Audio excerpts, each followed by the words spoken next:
오늘은 대강절 첫 주일입니다. 대강절이 되면 강단에 있는 초에 촛불이 하나씩 붙어져서 성탄절이 되면 모든 초가 밝혀지게 되는데요. 우리의 마음속에도 우리 빛 대신 예수 그리스도를 기다리는 그 소망으로 빛이 하나 둘씩 늘어가기를 간절히 소망합니다. 우리 그 믿음으로 다 함께 일어나셔서 우리 주님 오심을 다시 한번 기다리며 사모하며 찬양하시겠습니다.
감사와 기대의 박수 올려드리겠습니다. 할렐루야. 그 은혜를 기억하시면서 찬양합니다. 내 마음이 낙심되며 내 마음이 낙심되며 근심에 눌릴 때 주께서 내게 오자 위로해 주시네. 가는 길 캄캄하고 괴로움 많으나 주께서 함께하며 내 짐을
뭉쳐와서 어려움 당할 때 주님의 능력 입어 원수 할렐루야 그네가 내게 족하네 그네가 족하네 이 외로운 세상 지날 때 그네 할렐루야 아멘 우리 믿음으로 고백합시다 그네가 내게 족하네 그네가 족하네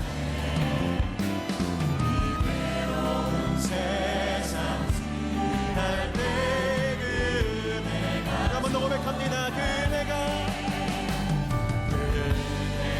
내게 족하네 그네가 족하네 이 외로운 세상 지날 때 그네가 족하네 은혜로다 은혜로다 주의 은혜 한량없네 한량없네 이번 대강절에 우리가 이 은혜를 간구합시다 우리가 이 은혜를 간구할 때 주님께서 우리에게 일용할 은혜들을 내려주실 것입니다 은혜로다 주의 은혜 변함없는 신실하신 주의 은혜로다 은혜로다 주의 은혜 한량없는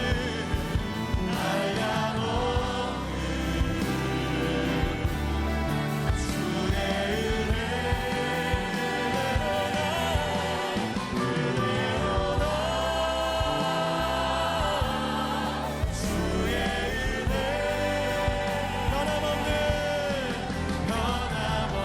우리 아버지의 사랑 변함없는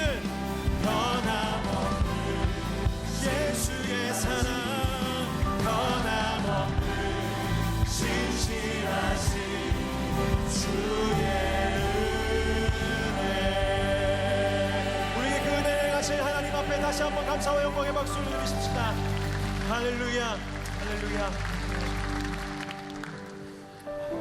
이 세상은 점점 더 힘들어져 가고 내 마음은 어려워질 수 있지만 여전히 이 연말에 우리가 기대할 수 있는 것은 우리 주님의 사랑은 신실하시다는 겁니다. 우리 아버지의 사랑, 그 누구도 끊을 수 없는 그 사랑 함께 찬양하시겠습니다. 아버지 사랑 내가 노래해 아버지 은혜 내가 노래해 그 사랑 변함없으신 거짓없으신 성실하신 그 사랑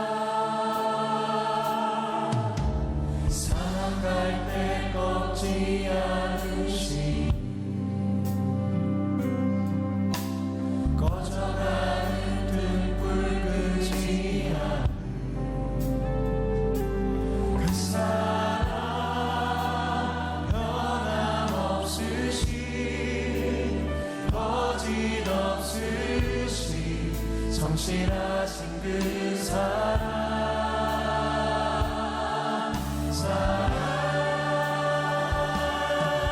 그 사랑 날 위해 죽으신 날 위해 다시 사신 예수 그리스도 다시 오실 그 사랑 죽음도 생명도 천사도 하늘의 어떤 권세도 끊을 수 없는 영원한 그 사랑 예수 아멘 아버지 사랑 내가 노래해 아버지 은혜 아버지 은혜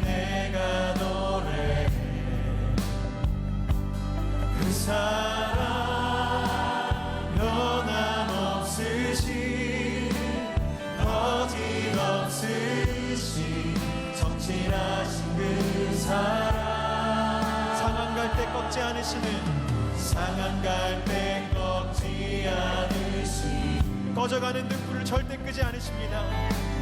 꺼져가는 등불 그 은혜의 주님, 사랑의 주님 바라봅니다. 그 사랑 변함없으시 거짓없으시 성실하신 그 사랑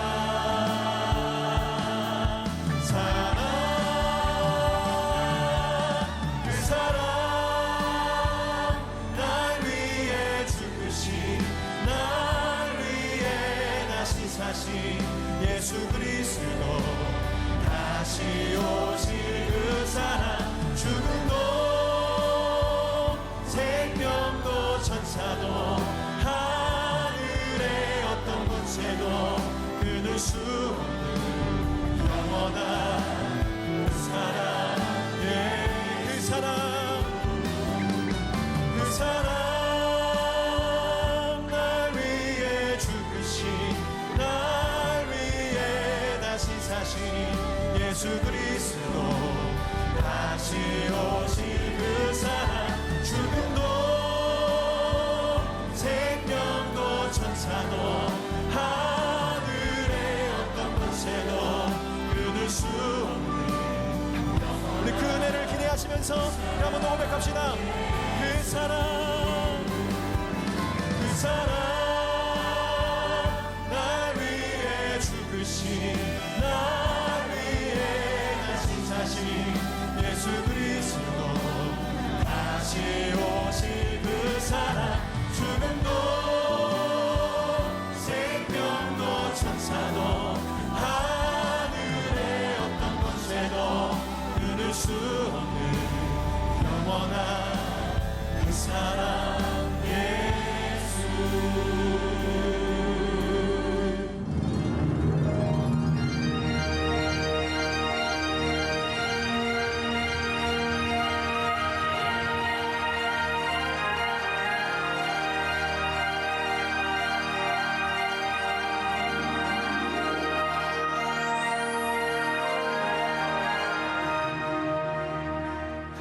말씀의 제목은 은혜가 필요하다이고요. 오늘 우리들에게 주시는 하나님의 말씀은 요한일서 4장 10절과 로마서 5장 20절의 말씀입니다.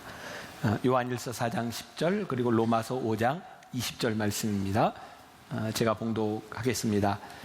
사랑은 여기 있으니 우리가 하나님을 사랑한 것이 아니요 하나님이 우리를 사랑하사 우리 죄를 속하기 위하여 화목제물로 그 아들을 보내셨음이라.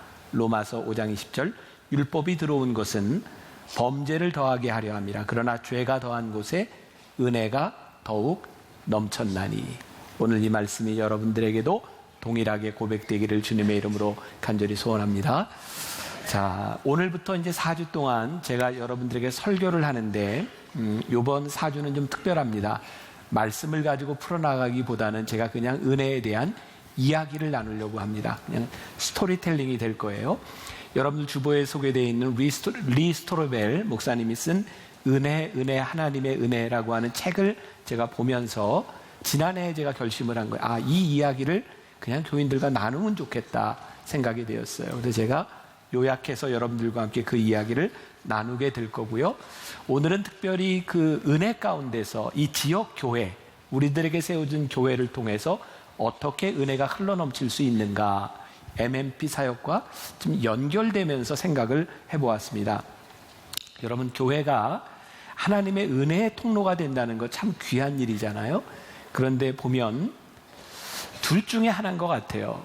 교회가 하나님의 은혜의 걸림돌이 되는 수도 있고 교회가 하나님의 은혜의 통로가 되는 수도 있는 것 같아요. 이번 주간에 제가 읽었던 책 중에 하나가 한옥 목사님이 쓴 아멘 다음이 중요하다라는 책이었어요. 제목이 너무너무 멋졌어요. 아멘 다음이 중요하다. 이런 의미인 것 같아요. 우리들이 예배 시간에 설교를 듣고 또 기도하고 찬송을 하면서 아멘 합니다. 여러분들은 언제 아멘을 하나요? 은혜 받았을 때, 이 말이 은혜가 된다. 아멘 합니다. 그래서 우리가 은혜를 경험합니다. 근데 실상 중요한 것은 우리들이 경험하는 은혜로 끝나는 것이 아니라 아멘 다음이 중요한 거예요. 어떻게 이 은혜를 흘러넘치게 하고 은혜의 통로가 되느냐죠. 오늘 저도 동일한 말씀을 여러분들에게 드리고 싶어요. 여러분들이 은혜를 경험할 수 있습니다. 더 중요한 것은 여러분들이 경험한 은혜의 삶을 살며 은혜의 통로가 되도록 하는 거예요. 오늘 말씀의 주인공은 저드 윌 와이트라고 하는 목사님입니다. 이 목사님은 지금 라스베가스에서 목회를 해요. 라스베가스의 큰 교회입니다. 제가 직접 보지는 않고 책에서 본 거지만 그 교회는 아주 굵은 글씨로 이렇게 써놨답니다. 라스베가스의 은혜의 도시. 여러분들 머릿속에 떠오르는 라스베가스에 대한 이미지가 있을 텐데 그 교회는 은혜의 도시라고 써놓은 거예요. 이 목사님은 17살 때 마약 중독으로 자살을 생각했던 사람입니다. 12살 때부터 아이들과 함께 대마초를 피우면서 마약을 하게 되었다 그래요. 이 목사님 가정은 크리스찬 가정이었고요. 이 아버지가 2차 대전에도 참전했던 용사고 사업을 잘해서 성공한 모범적인 크리스찬 가정이었답니다. 가족들이 교회를 가면 이 목사님은 주일학교에 들어가고 그리고 이 목사님은 다른 데 도망가서 놀다가 엄마 아버지와 만나는 시간에 만나서 차를 타고 와요. 그럼 엄마 아버지가 이렇게 물었답니다. 오늘 교회에서 뭘 배웠니? 목사님은 부모님이 제일 좋아하는 대답을 알고 있었답니다. 예, 하나님 예수님이 나를 사랑하신대요. 그러면 엄마 아버지는 좋아했고, 목사님은 그렇게 교회를 다녔지만 학교에서 14살 때는 차를 훔쳐가지고 타다가 사고가 날 뻔도 하고 결국 17살 무렵에는 필로폰도 하고 모든 마약을 하면서 인생의 생을 마감해야 되겠다고 하는 결심을 하게 되었대요. 그때 이 목사님이 그런 절망 가운데서 하나님 앞에 그냥 방에 털썩 주저앉아서 이렇게 기도했답니다. 하나님 도와주세요. 제 삶은 엉망이 되었어요. 저에게는 하나님이 필요해요. 어떤 유창한 기도가 아니라 하나님께 주저앉아 했던 그 기도 가운데 그에게 들렸던 음성이 있었답니다. 뭐 천사가 나타났던 것도 아니고 무엇인지 잘 모르겠지만 그런 음성을 들었다는 거예요. 그래, 어서 와라. 내가 집에 잘 왔다. 이튿날 이 목사님은 자기 차에 그 모든 마약 도구들을 싣고 100km로 고속도로를 달리며 그 모든 마약들을 다 던져버렸다 그래요. 그리고 하나님 앞에 약속을 하고 두 가지를 결심하게 되었답니다. 첫 번째, 다시는 이 삶으로 돌아와서는 안 되겠다. 두 번째, 내 힘으로 이것은 할 수 있는 일은 아니다. 그리고 이 결심의 순간부터 이 목사님은 한 번도 다시는 마약을 하지 않았다는 거예요. 중요한 것은요, 제가 오늘 지역교회 공동체에 대한 이야기를 하고 싶은데 17살 때 이 목사님이 그 인생의 위기 가운데서 돌아올 수 있었던 것은 그가 믿음을 버렸을지 모르지만 교회 공동체를 떠나지 않고 있었다고 하는 것이 교회 가운데서 믿음을 회복할 수 있는 계기가 되었다는 거예요. 이 목사님이 꿇어 엎드려 기도할 때 이런 고백을 합니다. 나에게 임했던 하나님은 내가 생각할 수 있던 방식으로 임한 것이 아니라 내가 몸담고 있는 지역 교회를 통하여 하나님의 은혜를 경험하게 되었습니다. 이유는 17살이 되어 마약 중독자가 되어 돌아온 이 청소년을 교회는 사랑으로 받아들였다는 거예요. 아무도 정죄하거나 손가락질하는 것이 아니라 믿음으로 받아들여졌고 그 공동체에서 목사님은 열심히 성경을 보고 신앙 속으로 들어가기 시작했답니다. 6개월이 지났을 무렵 지나가는 이 17살 난 이 목사님에게 담임 목사님이 이렇게 이야기를 했답니다. 어이 저드, 너 목사가 될 생각 해본 적 없어? 그 이야기 하나가 이 목사님에게는 씨앗처럼 심겨졌고요. 그때부터 이런 두 가지 기도를 하게 되었답니다. 첫 번째, 나를 해방시켜준 이 은혜가 다른 사람에게도 누릴 수 있도록 그 경험을 할 수 있는데 내가 쓰임받기를 원한다. 또 하나는 이 일을 내가 이 교회를 통해 변화를 받았던 것처럼 교회를 통하여 일어나기를 소원한다는 거였어요. 이 목사님은 이렇게 열심히 신앙 가운데 들어가게 되었고요. 청소년들이 모이는 수련회에서 크리스찬 락 밴드를 만나서 거기에서 또 찬양팀에 들어가서 베이스를 연주하고 성경 공부를 하고 크리스찬 대학에 들어가기 위해서 열심히 사역을 하게 되었답니다. 근데 여기에 문제가 생긴 거예요. 이 목사님은 이렇게 표현합니다. 종교라는 장애물을 만났다.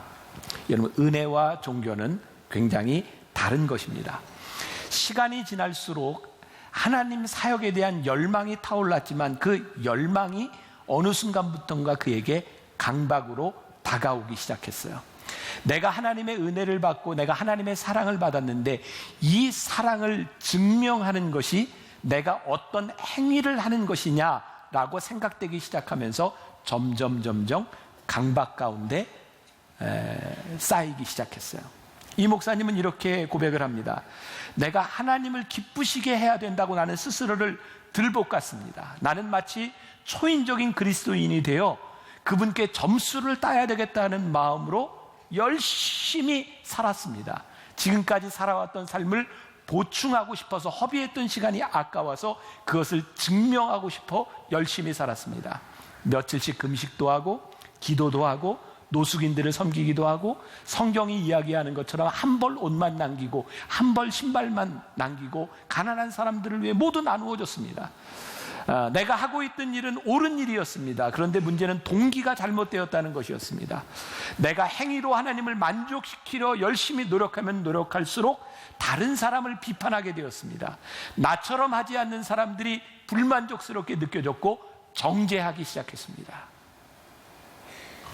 여러분 가만히 생각해 보세요. 예전에는 부흥회도 많았고 기도원도 많이 갔었잖아요. 기도원에 가서 은혜를 듬뿍 받고 집회 가서 은혜를 받고 딱 들어오면 가정에 불화가 생기지 않던가요? 참 신기하죠. 은혜를 받고 오면 불화가 생깁니다. 왜냐하면 내가 받은 은혜만큼 따라하지 못하는 사람들에 대한 불만족과 사람들에 대한 정죄가 있었어요. 이 이야기를 읽다가 제 모습이 떠올랐어요. 저는 군목 시절에 은혜를 받았는데 은혜를 받고 제가 돌아와서 군종병들을 참 힘들게 했던 것 같아요. 나는 은혜를 받고 새벽 예배를 시작하고 뜨거운데 그것을 하지 못하는 군종병들을 잡아다가 지금 생각해보면 군 생활을 하면서 얼마나 힘들었을 텐데 그 사람들 붙잡아 놓고 막 이렇게 기도하고 막 안수하고 26살 때 막 그랬어요. 제가 뜨거웠으니까요. 마치 은혜를 받은 내가 나와 같지 않은 사람들을 정죄하는 모습들, 어쩌면 은혜의 참뜻을 잃어버린 모습, 나는 은혜로 구원을 받았는데 이것을 공로로 유지하려고 하는 모습들, 예수님께서 모든 빚을 갚아주셔 나를 구원하여 주셨는데 나도 이제 그 빚을 예수님께 갚아드려야 된다고 하는 강박관념으로 인하여 우리들에게 기쁨과 은혜의 감격을 잃어버린 모습들, 그게 어쩌면 우리 신앙인들에게 보편적으로 나타나는 모습은 아닐까. 부산의 영안교회에서 목회하는 박정근 목사님이 복음의 자유를 누려라 이런 책을 썼어요. 그 책에서 이런 말을 하고 있더라고요. 오늘날 교회의 가장 심각한 문제는 이단이 아니라 율법주의입니다. 율법주의라고 하는 것은 뭐죠? 내가 노력으로 내 행위로 무언가를 얻으려고 하나님의 호의와 사랑을 받으려고 하는 것, 그것이 율법주의입니다. 갈라디아서 2장 13절에 사도 바울은 이렇게 말하고 있습니다. 남은 유대인들도 그와 같이 외식함으로 바나바도 그들의 외식에 유혹되었느니라. 유대인들이 하나님을 믿고 은혜를 체험했는데요, 그들에게 있는 율법의식이 있었어요. 그래서 그들은 은혜를 경험했음에도 불구하고 율법을 어떻게 지켜야 될 것인가 하면서 그들은 외식하기 시작했는데 바나바도 그들의 유혹되었다. 이 저드 윌 화이트 목사님이 하나님의 은혜를 경험했는데 그에게 있어서의 문제가 뭐였냐면 내가 이제 이 하나님의 은혜를 증명해야 되겠다고 하는 강박이었어요. 저는 오늘 이 자리에 예배하는 여러분들에게 그런 믿음의 도전을 주고 싶습니다. 우리들이 하나님께 받았던 은혜와 감격, 그 기쁨, 즐거움, 그것이 어느 순간 우리들에게 경직된 종교가 되거나 어쩌면 우리들에게 강박이 되어서 이 은혜를 잃어버린 것은 아닌가. 혹시 우리가 교회에서 열심히 일하고 봉사하고 헌금하는 것으로 하나님께서 우리들에게 주신 은혜를 보상할 수 있다고 생각하는 것은 아닌가. 만일 그렇게 생각한다면 우리들이 아무리 열심히 일하고 봉사하고 섬기고 헌금해도 절대로 우리들에게 평안과 기쁨은 찾아오지 못합니다. 왜? 우리의 행위로 하나님의 은혜를 만족시켜 줄 수는 없기 때문입니다. 제리 브리티스라고 하는 사람은 이렇게 말을 했습니다. 우리는 기껏 은혜로 구원받아 놓고 자기 행위에 땀으로 살아가려고 한다. 우리들에게는 그런 모습이 없는가?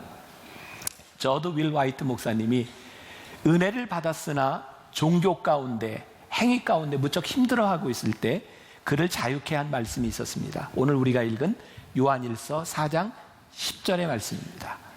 사랑은 여기 있으니 어떻게 우리가 하나님을 사랑한 것이 아니요 하나님이 우리를 사랑하사 우리의 죄를 속하기 위하여 화목제물로 그 아들을 보내셨음이니라. 중요한 깨달음입니다.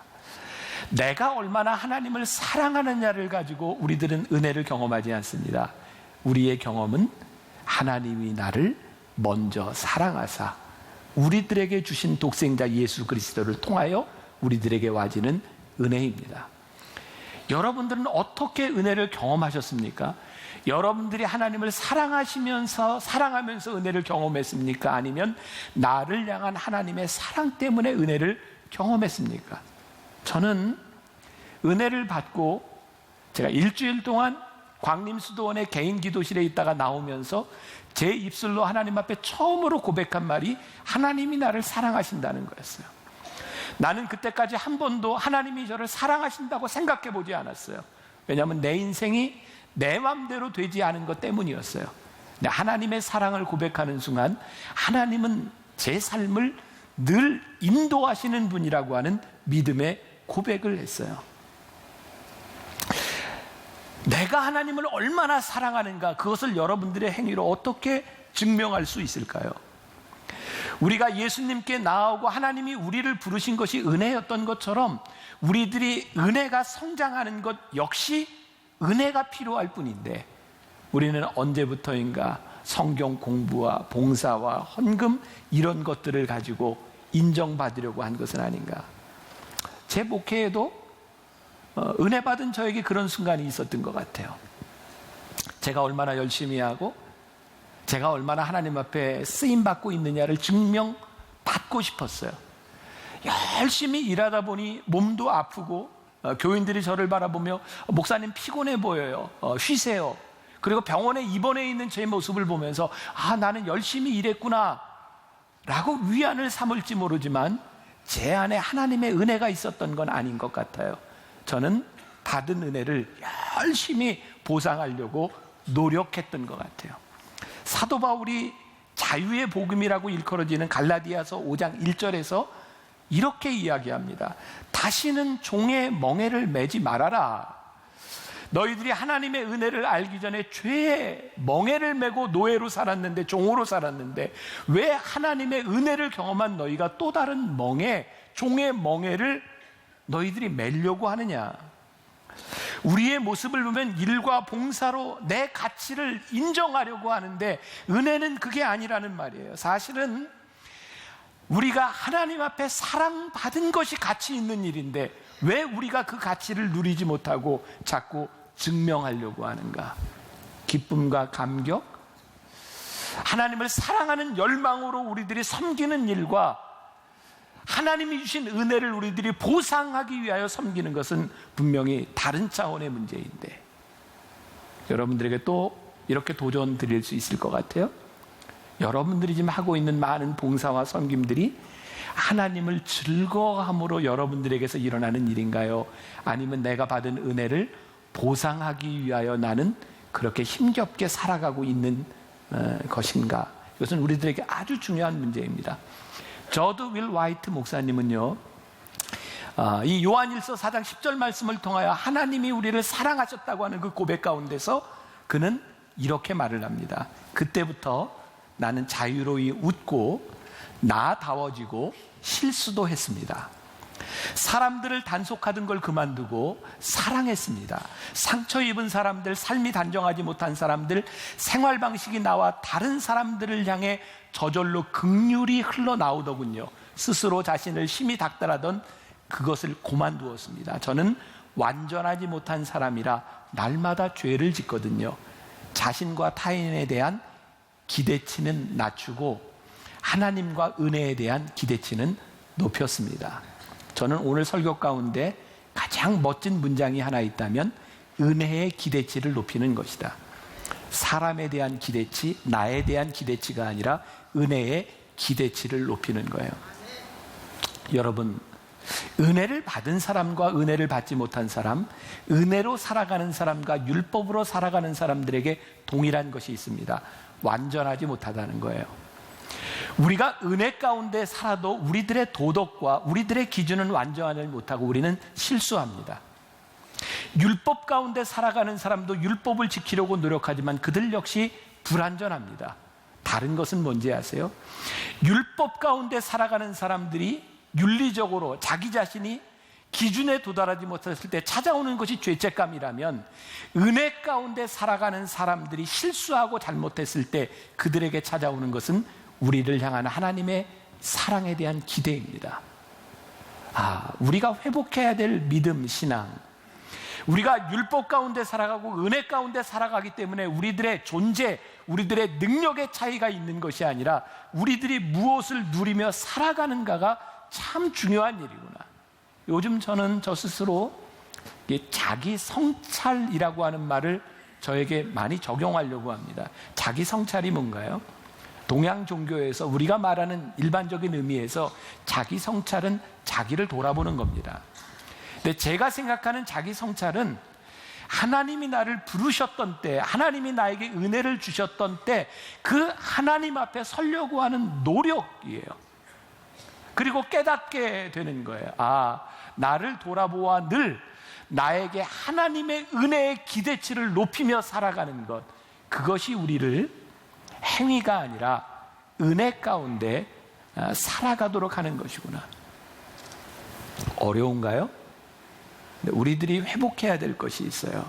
하나님 은혜의 기대치를 높이기 시작할 때 다른 사람들을 향한 우리들의 정죄와 손가락질이 없어지게 될 거예요. 그들에게도 필요한 하나님의 은혜의 기대치가 있기 때문이죠.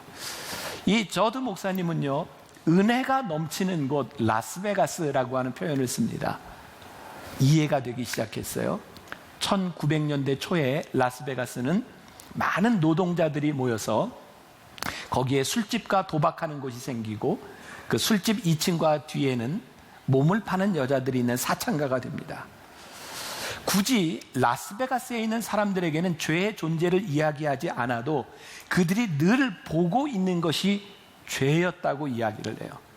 라스베가스에 사는 사람들은 하나님의 존재를 의식하지 못하지만 마귀의 존재는 믿을 수밖에 없는 곳, 그것이 라스베가스였습니다. 그런데 이 저드 목사님은요, 그 라스베가스에서 하나님의 은혜를 보기 시작합니다. 그 안에 은혜가 필요한 사람들을 보기 시작합니다.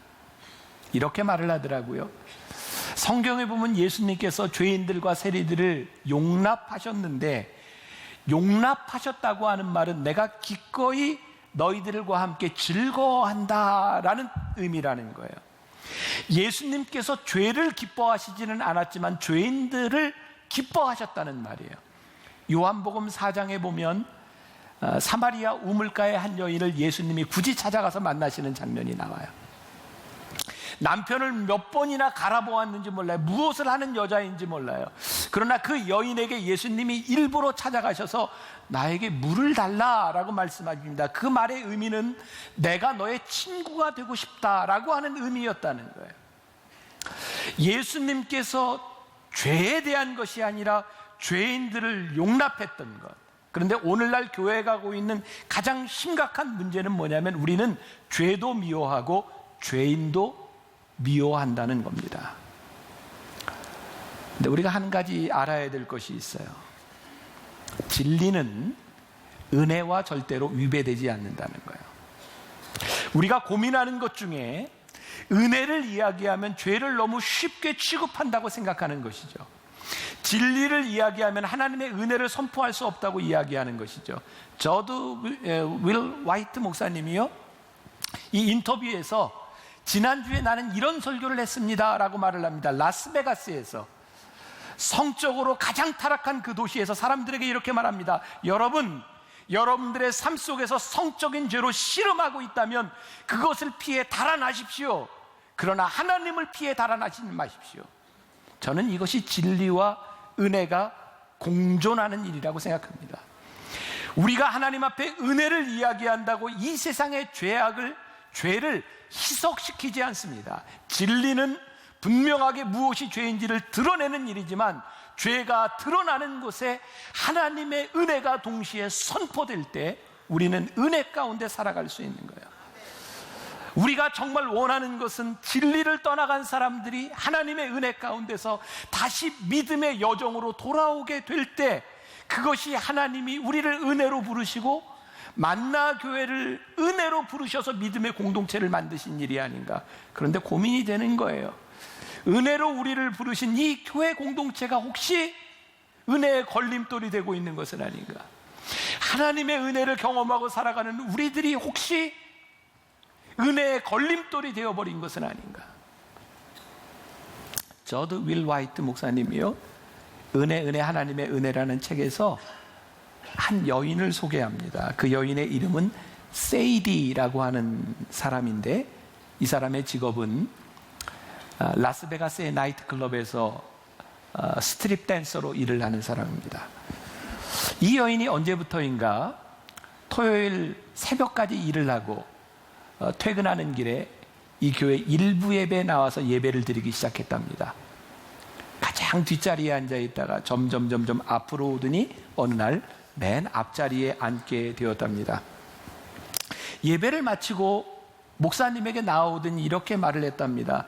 저도 그리스도인이 되고 싶습니다. 그리고 자기의 이야기를 다 털어놓은 거죠.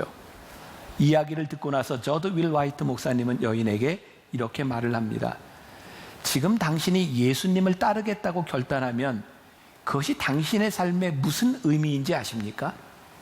이 여인은 이렇게 말을 합니다. 예, 제 직업과 제 수입에 영향이 있을 것이고 제 삶을 바꿔야 된다는 얘기죠. 그렇다면 무엇을 망설이십니까? 그리고 붙잡고 기도하기 시작했습니다. 기도를 마치고 났을 때 이 여인의 눈은 마스카라로 얼룩진 시커먼 얼굴이 되었고요, 이 여인은 기도를 마치고 하나님께 감사합니다, 감사합니다 말하기 시작했어요. 이 말을 하고 있던 저도 윌 화이트 목사님의 얼굴이 환하게 빛나며 이렇게 이야기를 했답니다. 내가 신학대학원을 다니던 시절에 어떤 시골의 작은 교회에 전도사로 사역을 했습니다. 그 교회는 침례교회였기 때문에 침례를 하는 침례탕이 있는데, 내가 하는 일 중에 하나는 하도 사람들이 그곳을 쓰지 않아서 그것을 청소하는 일이었습니다. 그런데 이곳 라스베가스에서 저는 매년 지난해에도 2,000명이 넘는 사람들에게 세례를 베풀었습니다. 그런데도 저에게 만족이 생기지 않습니다. 아마 저는 은혜에 중독된 중독자인 것 같습니다. 여기까지 그 이야기가 끝납니다. 그리고 저는 오늘 우리 교회를 바라보며 심각한 믿음의 도전을 받게 되었어요. 하나님의 은혜로 저도 여러분들도 이 교회 공동체로 불러주셨고, 저는 미국에서 공부를 마치고 돌아오면서 저희 만나교회, 제가 이렇게 큰 교회에 목사가 되리라고 생각해 보지 못했어요. 하나님 많은 은혜를 저에게 그리고 우리 교회에 베풀어 주셨어요. 그런데 언제부터인가 우리는 우리들에게 주신 은혜를 가지고 은혜의 걸림돌이 되고 있는 것은 아닌가를 심각하게 고민하기 시작했어요. 6년 전부터 우리 교인들에게 우리 MMP 사역을 시작하니 주일이 되면 여러분들이 그 교회 가서 예배도 참석하고 우리가 받은 은혜를 좀 흘러넘치는 그런 사람들이 되었으면 좋겠습니다 라고 이야기하지만, 저와 여러분들 모두에게 그것은 쉬운 일이 아니었습니다.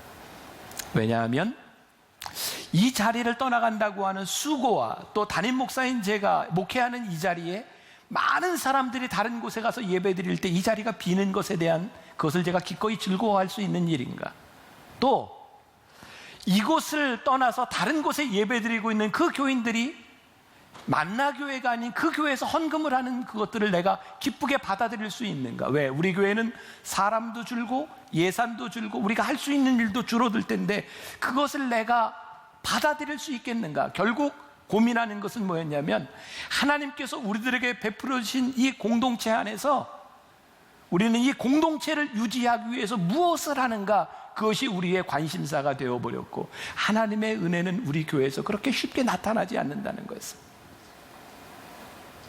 제가 만나교회 담임 목사가 돼서 얼마 되지 않았을 때입니다. 우리 교회 처음 리모델링을 했을 때였어요. 아이들을 위해서 밑에 카펫을 깔아주는데 많은 반대가 있었습니다. 저거 더러워지면 어떡합니까?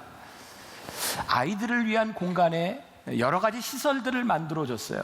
관리하는 분들이 교회 사람들이 들어와서, 아이들이 들어와서 저거 망가뜨리면 어떡합니까? 그래서 시건장치 이게 채워야 되지 않습니까?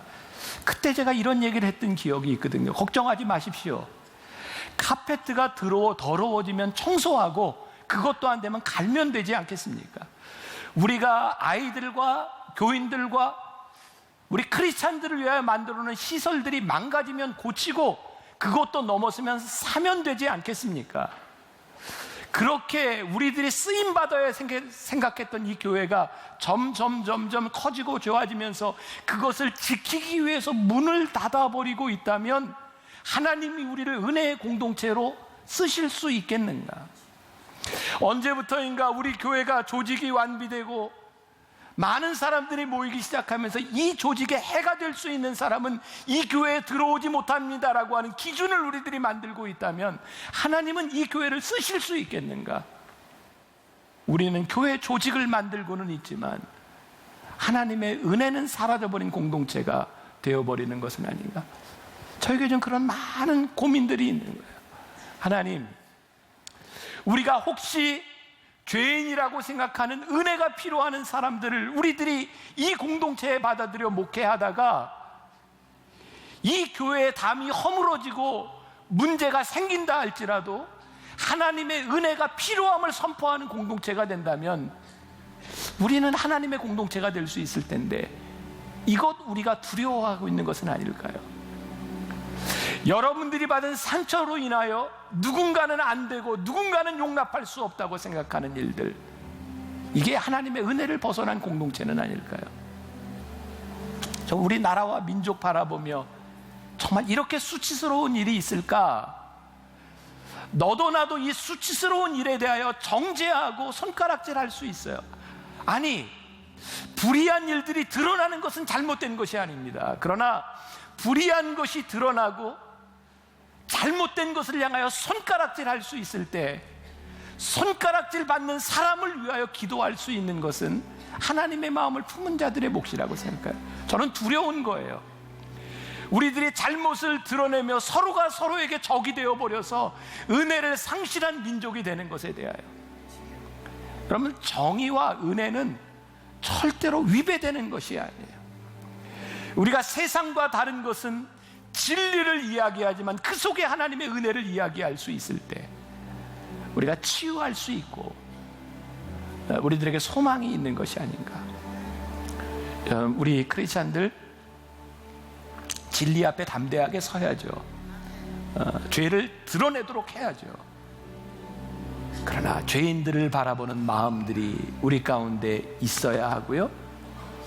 여러분들 가장 소중한 여러분들의 사람들, 함께하는 사람들에게 정죄의 손가락질이 아니라 하나님의 은혜의 기대치를 높이기 시작할 때 우리는 은혜의 중독자가 될 수 있으리라. 은혜, 하나님의 은혜, 우리를 먼저 사랑하신 하나님의 은혜가 우리들의 삶에서 은혜로 흘러넘칠 수 있기를 주님의 이름으로 간절히 소원합니다.